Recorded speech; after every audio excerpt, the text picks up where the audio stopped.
Oh boy, it's time for our return trip to Raleigh, North Carolina. PNC Arena is the site, and this is the first time I've been back in the building. All of the memories are going to come flooding right back.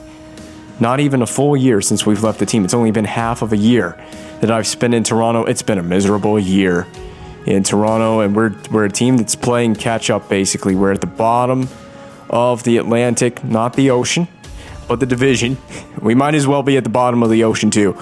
We are trying to climb our way back, and yet the Canadians are the only team that's running away with the division right now, with the Bruins at 40 points in second place in the division through 33 games. It's not much brighter on the Carolina Hurricanes side. They are fifth in the division, 33 points, which is pretty much right where we are. So really not much different than what I'm experiencing in Toronto. Are they missing me yet?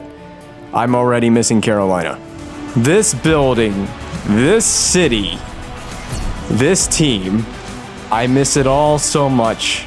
So many memories. They come flooding right back into my mind. This is my first ever start in the Be a Pro series as of NHL 23 anyway, against the Hurricanes. I've never played against the Hurricanes, obviously. Being a member of the Hurricanes for so much of our tenure in this career mode, and Victor Olofsson, a new face, 69. Nice. What number you want to wear? 69! Take the number 69! It's hilarious! And he goes right to the box. Didn't waste any time taking that penalty. So I see the little kid that I mentored my whole time here. Alex Nedeljkovic, the net is yours. Enjoy it. Michael Bunting? Michael Bunting's actually in Carolina. Oh, and he has ripped one on net right away. Ryan Graves. Bunting trying to go right at it. A penalty's been taken by the Leafs. Mikko Yakala, you just ruined everything. That was pretty weird. I'm trying to see how many names I remember. It looks like Dylan Larkin's still here. Svechnikov's still here. Obviously a core key piece of the team. That was Josh Morrissey shooting on net. All these guys I won a Stanley Cup with. And so familiar with so many names on this Hurricanes team. Yeah, saving our former teammate Svechnikov. I'm well prepared for this game. I've been dreaming about this start for a long time, and my former teammate scores right on me. Andrei Svechnikov. Get ready, it could be a long night. I'm hoping it's a long night in the net. I hope I play this whole game out. And that's right, we got two Svechnikovs in this. We got Andrei versus Evgeny. Andrei has already gotten the goal scoring started, so no shutout in my return to PNC Arena. Hopefully they gave me my Stanley Cup ring in this game. That would be a long wait to get that Stanley Cup ring, wouldn't it? Oh my God, Josh Morrissey, please. So Tony DeAngelo's still here as well. He's manning the point there. Larkin stripped of the puck by the better defenseman, Morgan Riley. I got to cheer on my guys now. I'm on a new team. Got a new team now. It would be wrong of me not to believe in my new team. Mitch Marner just got sent to a new destination. Yeah, I haven't paid attention to the Hurricanes roster, so I don't know what kind of turnover they had in the offseason, aside from myself. There's definitely a few names that have left the Hurricanes. Olofsson's a new one, obviously, taking the first penalty in this game. Where'd the puck go?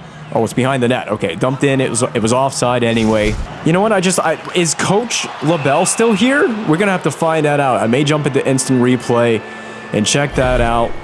Connor Garland is in Carolina as well, so there's a new name, new face. Is anyone wearing the number 80? I want to know, just so we're on good terms. That number is forbidden for use. No one can wear the number 80 in a Hurricanes jersey ever again. I mean, the whole reason I'm wearing number 80 in the first place is in tribute to the great Kevin Weeks. What a freaking legend that guy is.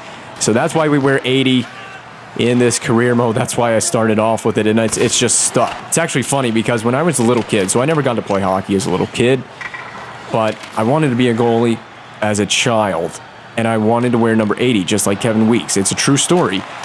And so it only makes sense for me to wear it in the career mode anyway. I just hope no one's wearing it for the Hurricanes. I'm surprised Alex Nedeljkovic hasn't taken the number 80, because I won a Stanley Cup with that number, so he may figure, hey, it's good luck. And Vince is gone now, so I can just wear whatever number I want. I can pay tribute to the great legend in Carolina. They flipped it out of play twice already on the same side of the rink. Yeah, my number should be hanging in the freaking rafters for all that I've done for this city, the incredible moments, the memories that we have formed together, the core memories. I know these fans will never, ever forget me. I won't forget any of you. This has felt like a really long power play that has had a whole lot of nothing happening on it, really. Max Domi remains in Carolina. I'm just trying to suss out the roster, see who's still here. Connor Murphy, who scored a goal on me once, but I've also had that happen in honor of Morgan Rielly doing the same thing to me here in Toronto not long into my tenure as a Maple Leaf. Did Morgan Rielly pull a Connor Murphy on me? Morgan Rielly, he was just trying to make me feel at home, you know? Just get comfortable right away. Now, can I see some shots, please? It's been a long time. I've gone a long time without a shot on net, and I would greatly prefer it. My save percentage, who cares? You know what, let's be honest. Save percentage is gone. There's no salvaging that this season, but my save percentage could desperately use some shots and some saves. Now, I got to make the save. That's the tricky part. Oh, I swear, if you walk that out, it's been a tough time for the Hurricanes getting something going offensively. Darling can't wrap it. Come on, KK. Come on, KK. No! Oh, why do I keep getting stuck in the stack the pads animation? I admit I kind of panicked a little bit, and I did mean to go paddle down, and for some reason I just went for the good old classic stack the pads. Let's get stuck in that animation. Carolina's running a 1-4 trap already. Get a 2-0 lead and start that trap. That's a good old Coach LaBelle strategy. And clearly he must still be here. Alex Nedeljkovic, does he pull you for the extra attacker? That's one way to find out. This has not been the return dream game it was supposed to be. Been anything but. Oh, no, Olofsson, get out of here. 69 or not. I just 69 that save. Dumped in, and I am just so slow to come out of my crease to play the puck now. But I've hit Nick Robertson. Nope, that's Anderson. I take that back. Nick Robertson is out there, though. I'm going to have to step up my own personal game if we want to have a chance. One-timer from guess who? Timo Meier. I'm starting to see now why we won a Stanley Cup. You guys are pretty good. You guys are pretty dang good. I'm pretty good. I was good in my tenure as a Hurricane. At times. Yes, there were low points. That's not a low point. That's a serve. Oh. You know, we got over there. Oh, wait, this is passed off of me. That's how this whole sequence begins anyway. And then I stuffed this out on the short side. There was net. And it hit the pad, careened out, paddle stops it. We go to splay out just to give ourselves a shot at making a save here and keep the puck out, which works. I think we make another. No, we tried to get a fan on it. We kind of like pull the puck toward us, and then in that action we kick it out, quite literally kick it out, right to Druin, out of midair, bats it down. I had to push to get over, and could you imagine had I actually made a save on this? That would have been incredible. Well, hey, look who's still here. Coach LaBelle. Wait, that's Coach LaBelle, right? I tried. I desperately tried. I did everything I could on that save sequence. And we've got a goal right back. Thank you, Zetterlund. Well, you know the old saying, see 40 shots on 4 goals against. If we can stop it all right here, we'll be just fine. Who am I kidding? 40 shots isn't happening. I've been lucky to see the shots that I have seen to this point in the game. And I haven't gotten any help on any of them. And I haven't really helped myself either. These saves feel like do or die time right here. They really... What? How did that go in? I'm getting over. We hinge on the post. And I think I hinged on the post because it was in the corner. But then it was bang, bang play right out to D'Angelo. And we end up standing up on the post and just give up that far side. It finds the smallest margin of net. There is not a smaller margin for error right beside the pad than that. And it just may have just grazed the outside of the pad. See, Coach Weber knew what this game meant to me, so he has not tugged me from the net yet, despite 5 goals given up in the first period. This is beyond lenient at this point, and I think I should just start begging for the pull. This season just hasn't gone right for me. It just really has not gone right for me. I can't get a save anywhere to be seen. All-Star difficulty has been brutally punishing. And I wanted to trial the same slider set that we ran with against the Stars. But I think this is a decent enough sample size now. We can definitively say that this does not work. Either the difficulty or the slider set. I guess what I'm saying is we're probably going to go back to pro with massively modified, like majorly boosted AI sliders to make up for the fact that pro difficulty just doesn't give you enough. Because you do see plenty of action on All-Star, but it's almost impossible to keep up with. Either that or really minimize the game speed, but I like the faster paced game speed. It's more entertaining to watch. It's more entertaining for me until I get scored on, that is. Now we can't get caught holding that short side post this time. Back to the point, Morrissey, we're finally getting a heap of action that we've been waiting for, and we're also going to take a penalty. You think I'd come back into the goal crease for period number 2? If I give up a goal in this power play, it's definitely all over. It's done if I get scored on here. But with the 5 goals against, is there a chance that I remain on the bench to start period number 2?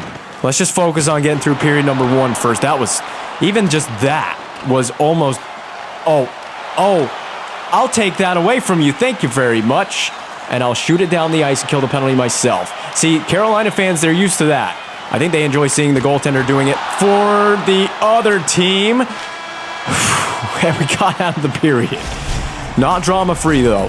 Oh, Coach Weber. This is a mistake in the making.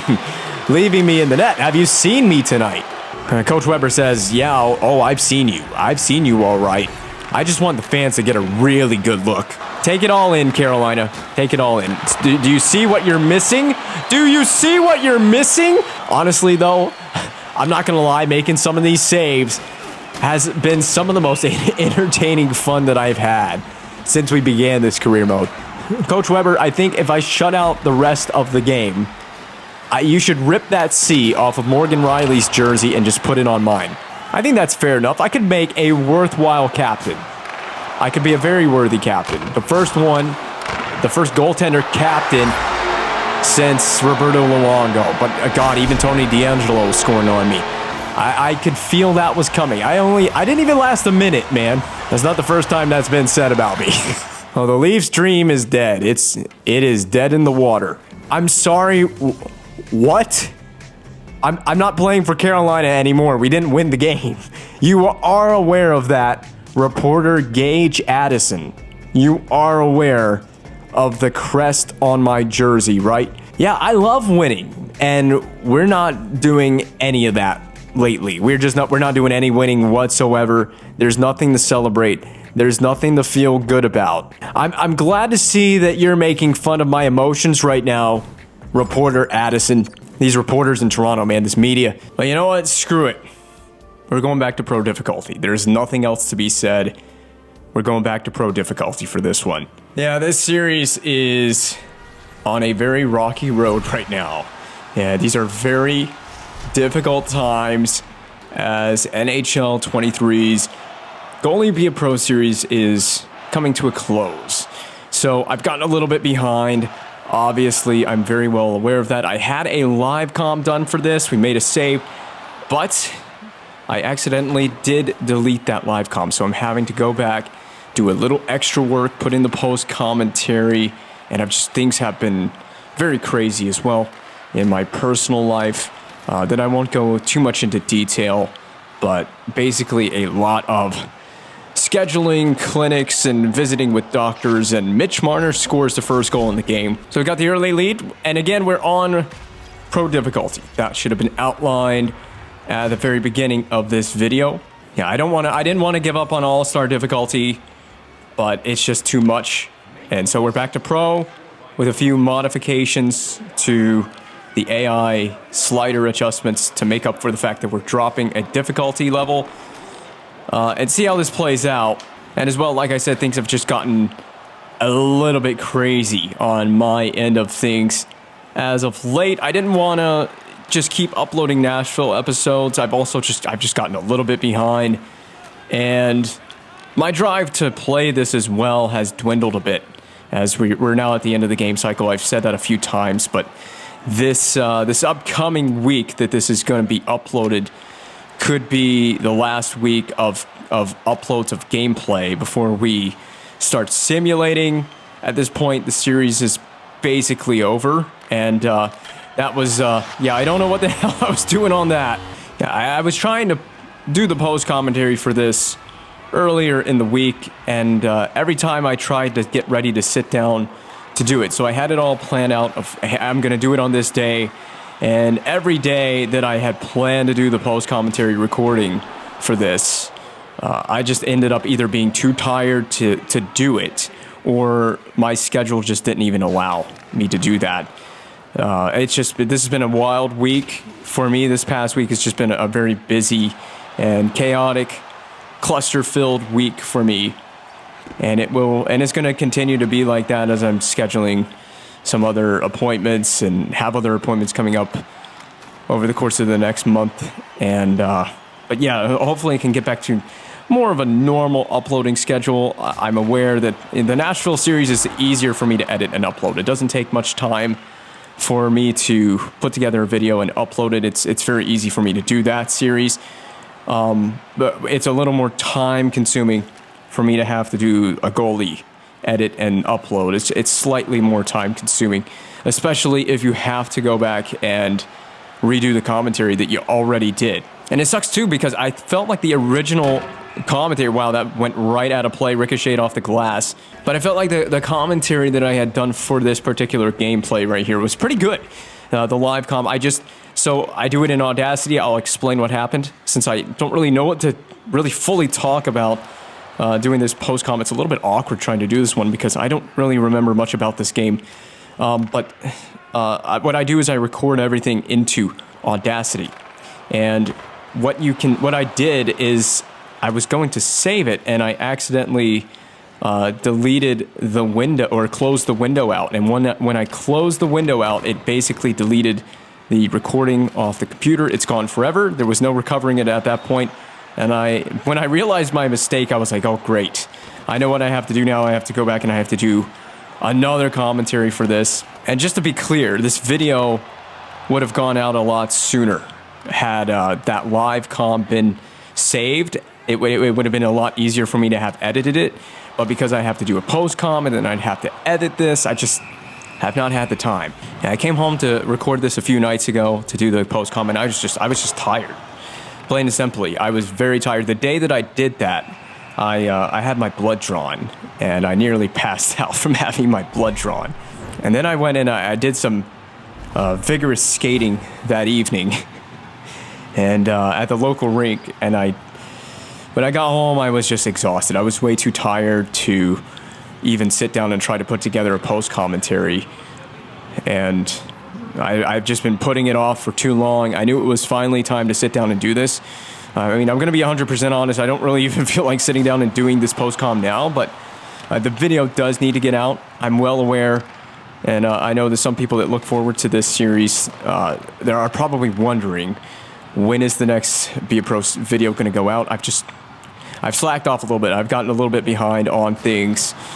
This won't happen once the new game comes out, as long as I don't accidentally delete a live commentary. It's because it'll be so much easier if I could just keep the live com. Yeah, I hope people do understand that it really is double the work, because it's so easy to just sit down, do everything all at once. It's super easy to do it that way. Then you don't have to put extra time and extra energy in. And yep, we did not play that one very well either. And legitimately on these, I'm actually trying in the goal crease. I just am overthinking or overplaying the puck sometimes.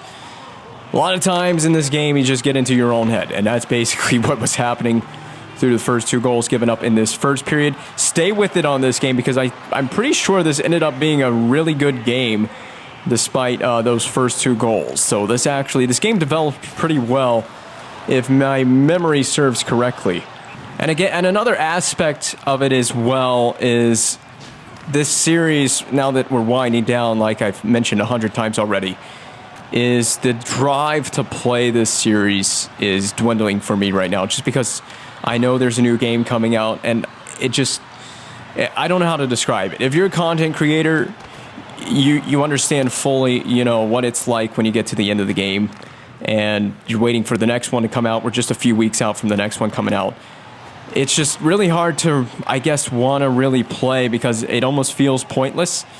We're going to finish out this season and then we'll call it a day on NHL 23. And as well for me personally, it may just be a bit refreshing for me once we're done with this season 6. It might be refreshing to just take a break and upload the Nashville series for about a week or so before the next game comes out. We're going to simulate very soon. We're going to start simulating the end of the season. In fact, if we want to have a shot at making the playoffs and starting playoff games, I may just have to go ahead and simulate. And if it's the end of the series for NHL 23, it just is the end of the series. And I don't know, maybe I'll find something to upload in the meantime. Obviously, there's still the Nashville series that can easily be uploaded, and that would be really nice for me. When we get to NHL 24, it's going to be refreshing because there's a whole new, career to start chasing. We've won the cup already in this, so I don't know. It feels like mission accomplished. We did what we set out to do. We won the cup. I mean, we did it. We won the cup as a Hurricane, and right at the tail end of the series. Couldn't have timed it any better.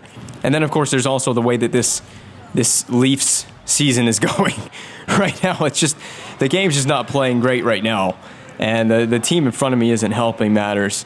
So it's hard to want to play this very seriously. I'm still trying to play it seriously, obviously, but you get it. It's not very fun when your goalie in game can't stop, the size of an extra large beach ball. I don't even know if an extra large beach ball would even fit within the confines of the net, but my goalie would find a way to let that in anyway.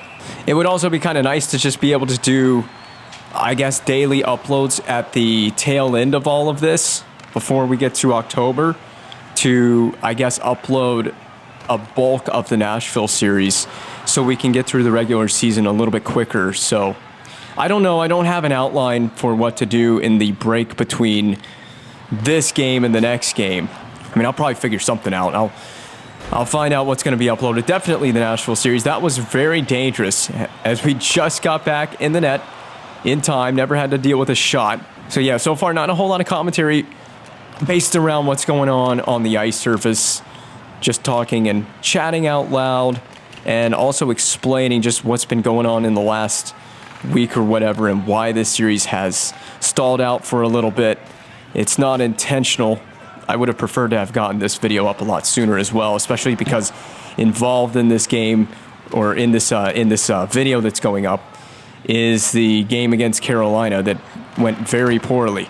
Well, anyway, in other news, this is a month-old news, but I did go last month to the Canes equipment sale, and I picked up some really sweet jerseys, which they're basically just hanging up in my little closet rack with all my other jerseys that I own. Excuse me while I burp.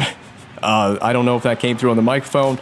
Yeah, they're all very amazing, made in Canada, Adidas team-issued jerseys. Every jersey was issued to a player, and I just tried to get as close to my jersey size as possible, which is a size 54.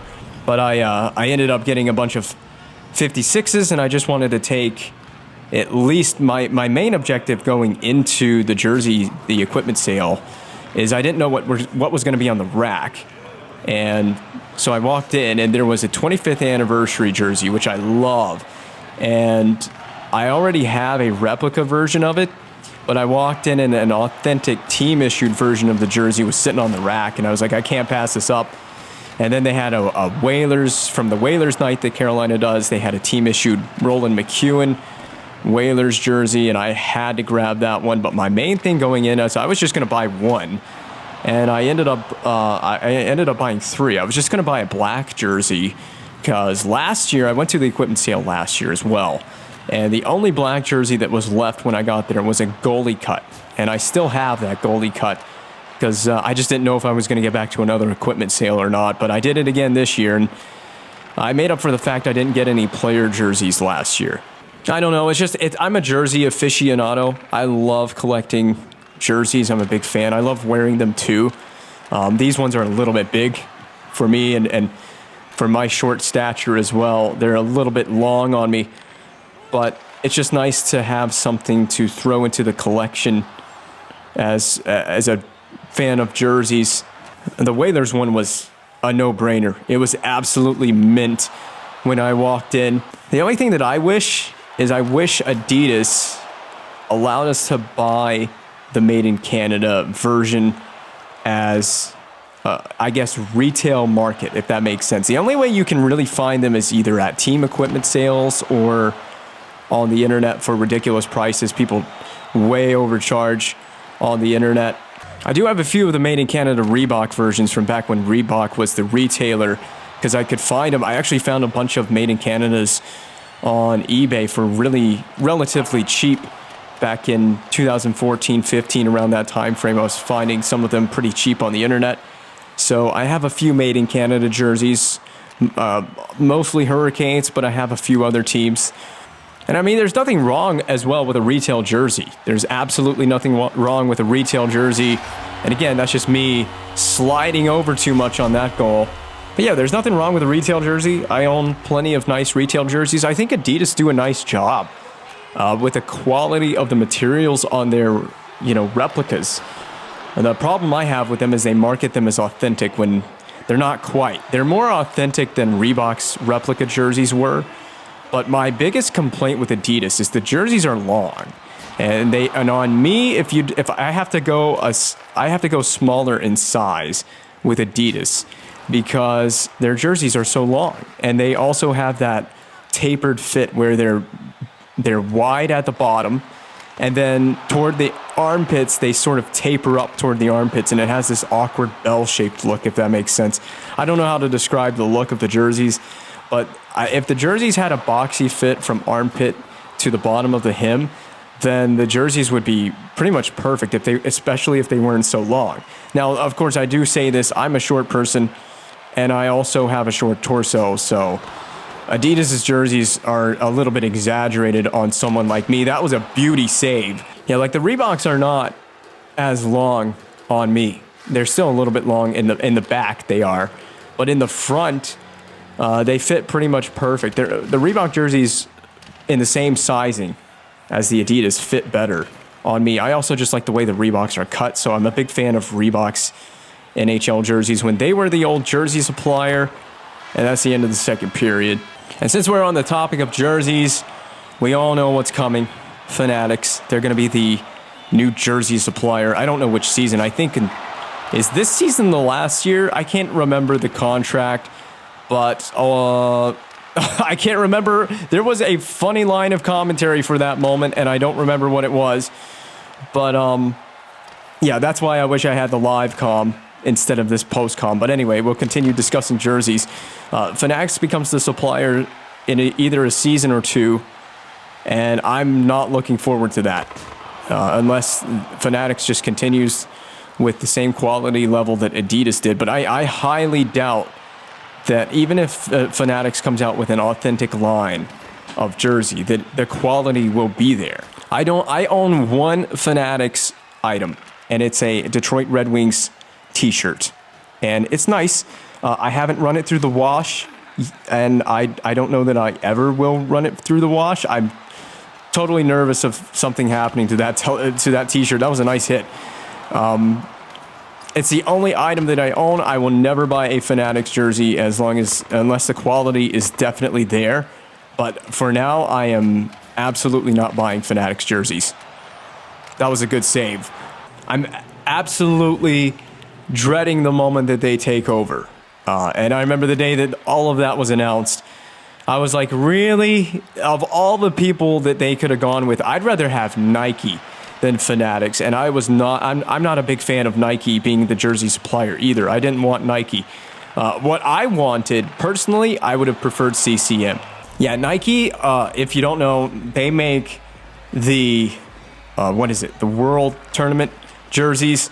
They make all the jerseys for the World Tournaments with the national games. And I don't like the way that Nike's international jerseys look for hockey. They just don't look good. I don't like the cut. And CCM would have been a better option. CCM has provided jerseys in the past. I have a good handful of old CCM replica jerseys, which basically look and feel like a real authentic jersey. They have stitched on logos, high quality material for the whole of the jersey. The fabric is a high quality material. The cut of the jersey, in terms of how the jersey is cut, has that classic boxy look that I like in a jersey. So for me, I personally love to see CCM come back. They make their new jersey that they make is called Quick Light. And I don't own a Quick Light jersey, but I've seen a Quick Light jersey on the internet. And I know that they provide them to the Canadian junior teams. Is it all Canadian junior teams? I don't remember which Canadian junior teams CCM supplies to, but they also supply their Quick Light jersey to the American Hockey League. I know that for a fact. And the American Hockey League jerseys in that CCM template look amazing. I wish they would bring that to the NHL. Now, who knows how long the Fanatics deal will last or what will happen with this contract that Fanatics has signed and how the jerseys will turn out. I'm sure the on-ice, jerseys that are worn by the players will be far superior to anything they crank out for the retail level. I'm not even sure what to expect at the retail level, but it's Fanatics. I really wouldn't be surprised.